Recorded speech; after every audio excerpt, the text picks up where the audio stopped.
Chapter 17. The Fearless slipped further south than usual, from the mouth of the Gironde, the broad river on whose banks lay the great city of Bordeaux, 35 miles to the south. But early next morning, she was hastening back, beating northwards on a freshening wind to resume the blockade. John had been sent up to the forecastle to help the sailmaker, who was sitting cross-legged on the deck, patching holes in the Fearless's spare sails. The ship was rolling awkwardly, her sails half-reefed, buffeted by the tricky currents that were even more treacherous at low water. John was just stretching out his hand for more thread, enjoying the warmth of the sun on his arm, when he heard the lookout at the masthead above call out, "Sail ho!" Captain Bannerman's huge voice bellowed out at once from the quarterdeck. "You, up there, at the masthead! What does she look like?" "Square-rigged vessel, sir." The reply came floating down. "Where's she sailing to?" "Out from the river mouth. Out to sea, sir." "A breakout!" exclaimed the sailmaker. "A French ship, making a run for it. So that's why we've been lurking so far away, making the enemy feel safe, luring him out where we can nab him. That's what Thundering Sam's been at. You mark my words, he's a canny one. We'll see some action now, I don't doubt it." He dropped the canvas he was holding and went across to the ship's side to take a look. John followed. However hard he screwed up his eyes, he could see nothing but the shining expanse of tide-ripped water, sparkling innocently in the morning sun. "Still too far away," said the sailmaker, returning to his work. "Only visible from up aloft. Well, we'll see 'em all in good time. Here, boy, what are you doing with that needle?" News of the French ship's break for freedom had spread like fire through the Fearless. Men from every part came crowding up on deck and stood staring out to sea, talking loudly. "Silence, fore and aft!" Captain Bannerman's voice roared. John looked across in the forecastle and saw the captain standing, four-square and stocky, his hands on his hips, gazing up at the lookout on the masthead high above, while a group of officers trained their bristling telescopes on the horizon. "Masthead, what do you see?" "Large man-of-war, sir, bearing away to the west." The next command sent a shiver through John, and his heart started hammering in his chest. "All hands, clear the decks for action, ahoy!" bawled Captain Bannerman. "Beat to quarters!" The Marines' drums rolled, whistles sounded. "This can't be happening," thought John. "We can't be going into a real battle. It must just be a practice, like every other time." But his sweating palms and tingling scalp told him otherwise. The ship, which had been relaxing a few moments earlier, in the easy-going routine of a sunny morning, had leaped to life. Every one of the 600 men on board raced to their task with well-practiced, silent efficiency. Within seconds, the spare sails John had been working on were rolled up, and they, along with the sailmaker and his mates, had disappeared below. John, darting below, had found that already, in the last few seconds, the tables had been lashed up, and everyone's chests had been taken down into the hold. Davy was collecting the pewter plates from the rack on the wall and stowing them into a packing case.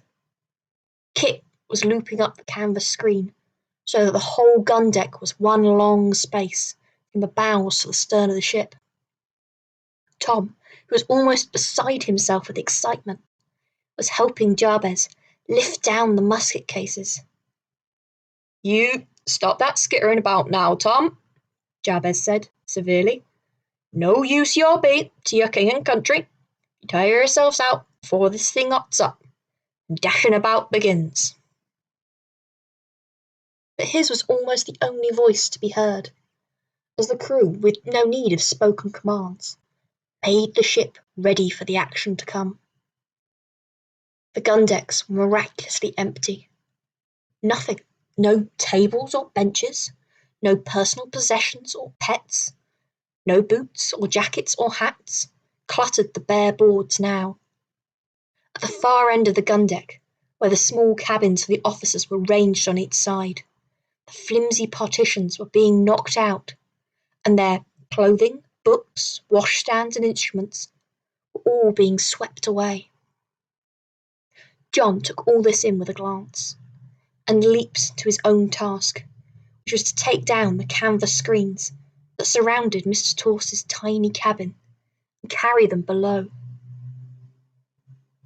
"What should he do about Horace, Mr. Barton?" Davy was asking Jabez when he came back. "What if the battle should frighten him out of his senses?" His voice wobbled anxiously. Jabez shot him a measuring glance. "You don't want to go worrying about Horace," he said, kindly. "The Lord giveth, the Lord taketh away. If it so be it's time for Horace to give up his feathers as decoration in some fine lady's hat, ain't nothing we can do to save him. You leave him be, Davy boy. Horace has been in more battles than you or I ever likely to see, and he'll live through many more. Fortune teller told me I'd live till I was 70, and marry a beautiful dark-haired lady, Mr. Barton. Do you think she was right about that?" "Said that, did she? Then it stands to reason. Ain't no need for you to worry. Now, you get over there and give Mr. Toss a hand with unpacking the cutlasses. And mind you don't cut yourself in half. Mortal sharp they be, every last one of 'em. John," Mr. Toss called out, "what are you thinking of, idling about over there? Get up on deck and find the boatswain, and inform him, with my compliments, that the cutlasses and muskets is all in order, issued to the men." "Aye, aye, sir," said John, glad of something to do. The eerie emptiness of the gun deck below was in sharp contrast to the busy, crowded action on the open decks above. The Fearless, skillfully navigated through the sandbanks near the coast, was out at sea now, leaning into the wind, surging through the water. Dozens of sailors were still working aloft, crowding on every inch of sail as the Fearless went in pursuit of the enemy. John, darting about in search of the boatswain, stopped in his tracks as he caught his first sight of the ship ahead. She was still only a small thing on the horizon. Even from this distance, he could see that she was a great ship, a powerful fighting man of war, an opponent to be reckoned with. "How long before we catch her up?" he asked the sailor nearest to him. The man shrugged. 3-4 hours, maybe. Captain, he'll outrun her easy." "First time in action for you, is it?" John nodded. "You'll get through it right and tight. No time to think in a battle. You have to do your best to be a hero and make your mother proud." John nodded. There was no point in explaining that his mother was dead. Father would be proud anyway. He could see me doing well, or even if I'd just come out alive, he told himself. The idea of Patrick witnessing a battle almost made him smile. He'd drop his musket, fall over, or get excited and start quoting from ancient tales of old. He pushed aside the idea that the Splendid might have been in action too. It was too much to think about just now to start worrying about his father. The formidable figure of the boatswain appeared through the crowd of men. John hurried up to him. "Master Gunner's compliments, sir, and the small arms are ready for issuing." He was rewarded with a grunt and hurried back to report to Mr. Torce. It took only a short time to distribute the weapons to the men. The drill had been practiced 100 times before. What now, Mr. Torse? John said, anxious for another task. Jabez answered instead. You shift along. Join your gun crews, boys. Brave lads now. Do your best. Before the boys had time to disperse, the boatswain's whistle twittered, and the command, All hands on deck, echoed through the ship, shouted from man to man. John and Kit hurried up together. John, listen, Kit said, and his dark eyes were fixed on John's with painful seriousness. If anything should happen to me, but take my chest and what's in it, and don't be surprised at what you find. Might not. You'll think. He was struggling to find the right words, but before he could continue, Nate appeared beside them. Are you ill, Nate? Said John, noticing the sickly white colour of Nate's face. I'm scared, real fearful, Nate said frankly. His small frame was shaking with shivers. I'm scared too, said John, relieved to be able to confess it. He turned back to Kit. And if I don't make it, will you somehow get news to my father on board the Splendid? Will you tell him, I don't know what, that I was thinking of him now, and all the time since we parted, something like that. Nate beside him gave a mirthless laugh. Ain't no one to care if I lives or dies. Ain't no one I can leave no message for. They reached the open space below the quarterdeck, where the whole crew was mustered. As the Fearless rose and fell on the long Atlantic swell, her expert crew using every trick to catch the wind and speed her on her way. John glimpsed the French warship ahead. She was a fearsome sight. Though still a mile or so away, the gap was slowly closing. Captain Bannerman appeared on the quarterdeck rail, and silence fell as everyone looked up at him expectantly. Men, he began, his great voice pitched at a rich, low tone, we are about to go into battle. You have proved yourselves patient and diligent during these long months of blockade, and now you will be tested to the limits of your courage.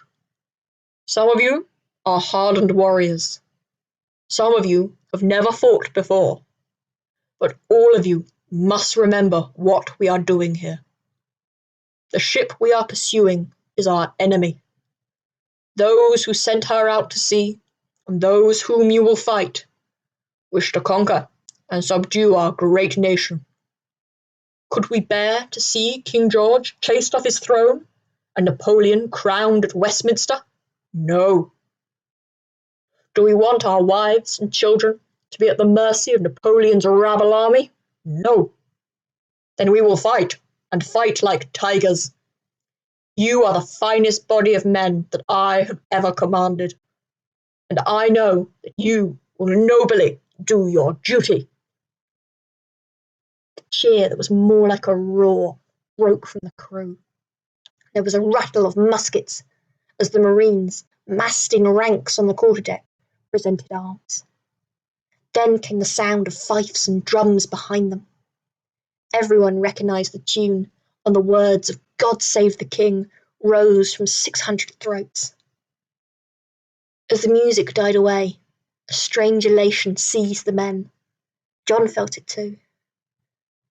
If Johnny Crappard takes my head off with one of his cannonballs, I bequeath to you my Nancy, a sailor beside him was saying to his friend beside him. Are we too busy for women and all that malarkey?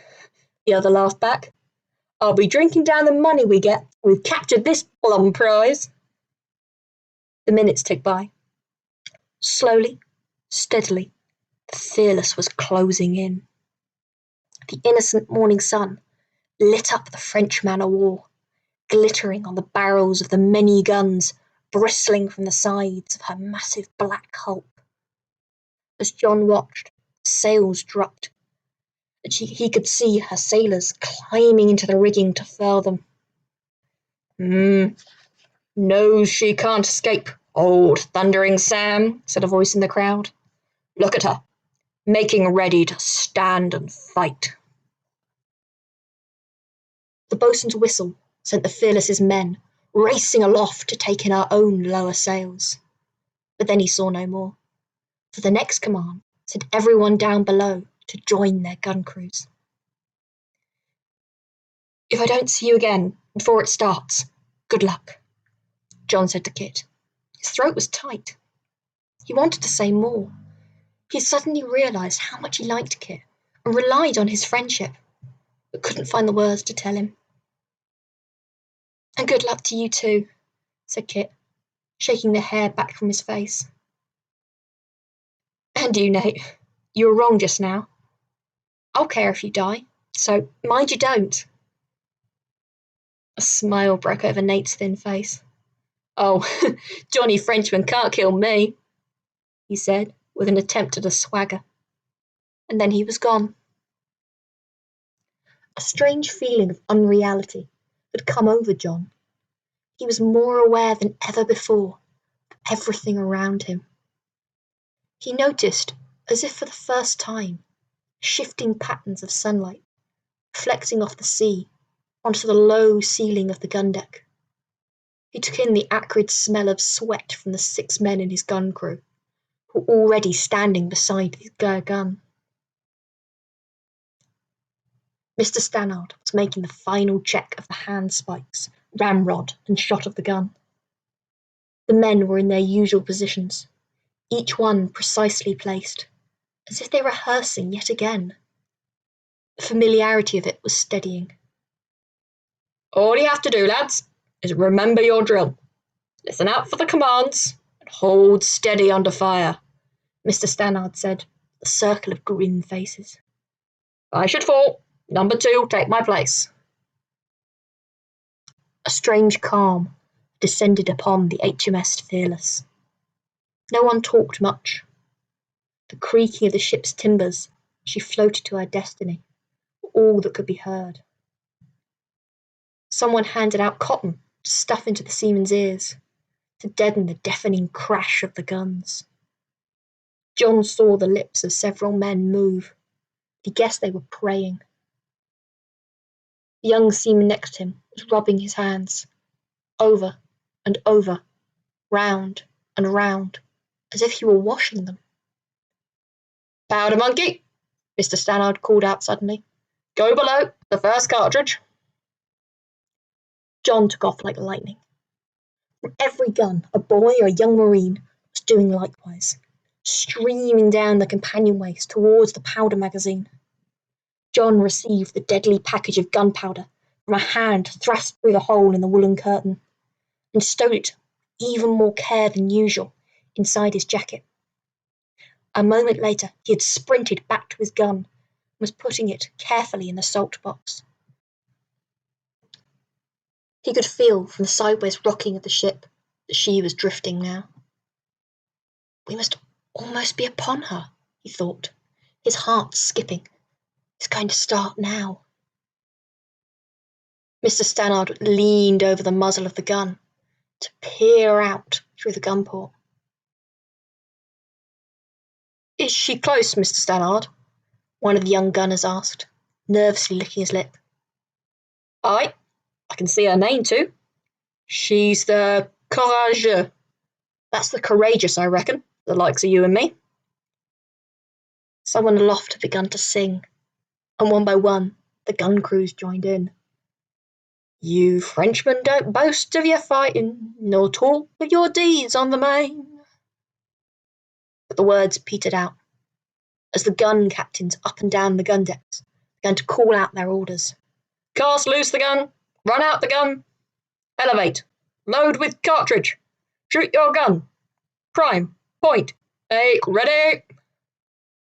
The men jumped to obey in perfect unison, and waited, silent, their muscles tensed. John's ears were pricked. Every one of his senses was alert. Boom! Crash! The eerie stillness was shattered with terrifying suddenness. Then came a sound like iron hail rattling against the walls of the ship. From further down the gun deck, a terrible scream rang out as the first round of French shot, pouring through a gun deck, took its first 2 victims. "Hold steady, boys," Mr. Stannard said, his young face grim. "Wait. Fire! Fire! Fire!" The command, shouted from one hoarse voice to another, ripped through the ship. The Fearless trembled from stem to stern as her guns roared out in flashes of orange flame. Smoke drifted back through the gun ports, but John didn't wait to see it clear. He was dashing away already to fetch the next cartridge of powder. From then on, he had no time to think or feel. Time after time, the Fearless's guns roared out, and time after time, the Courageux sent back her deadly fire.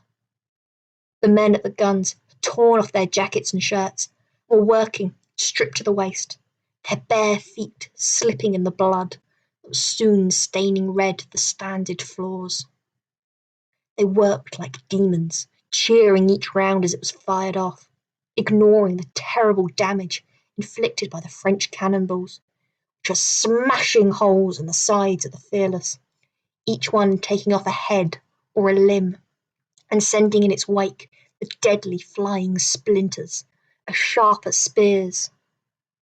"Well done, my brave boy, well done," shouted Mr. Stannard, every time John raced back to him with another round of gunpowder. John didn't feel brave. He felt nothing except for the need to keep running, to keep his gun supplied. He saw without taking in the terrible sights around him, the wounded men, the severed limbs, the blood running in the scuppers. He barely heard the cheers, screams, and groans. He was aware only of the regular pounding roar of the guns, the deadly answering hail of fire. He realized suddenly that he was speaking out loud, and found he was repeating, over and over again, the words of the Lord's Prayer. "Our Father, which art in heaven, our Father, which art in heaven." He stopped only once, when he bumped into Tom, who was running to supply his own gun at the far end of the ship. "Nate's down," Tom panted. "I'm supplying his gun too." "What? Nate? He's not dead?" "I dunno, but Kit is." The air seemed to spin round John's head. "Kit? Dead? It's not true. It can't be true." But Tom had already dashed away. "Move on, can't you? Are you hit or what?" Another powder monkey was pushing him aside. John nearly stumbled as he hurried back to the gun deck. The terror that his cartridge would fall and explode drew everything else from his mind. But when he reached his gun, he saw it wouldn't be needed after all. A French cannonball had hit the gun's muzzle, rendering it useless, and its deadly ricochet had hit 2 of the crew, killing one outright and taking the left arm clean off the other. The remaining sailors were now helping to carry the injured man down to the surgeon in the cockpit below. Mr. Stannard was standing alone, wiping his forehead with a bloody hand. "A horrible business, eh? Too many brave fellows dead. Grieving's a folly, eh, John?" "Grieving's nothing but a folly." John saw that his hands were trembling. "Kit," he thought. "No, it can't be true." He wiped his arm savagely across his nose. "Listen," said Mr. Stannard, gripping his arm. "Can you hear it?" "Hear what, sir?" sniffed John. Mr. Stannard didn't answer, but a slow smile spread across his face. "The silence, lad. The silence. The firing stopped. It's over." John turned his head to listen. The gun captain was right. There was hardly silence, as the groans of the wounded rose from right and left. The terrible rattle and crash of the guns and muskets had ceased. And now, from above, he could hear a ragged cheer go up, an English cheer. "We've done the job," Mr. Stannard said, sliding down till he was sitting with his back against the wooden carriage of the gun. "We've taken her." "Please, Mr. Stannard," said John, "can I go below and look for my friends?" The gun's captain's eyes, closing with exhaustion. John didn't wait for an answer, but darted off as fast as he could.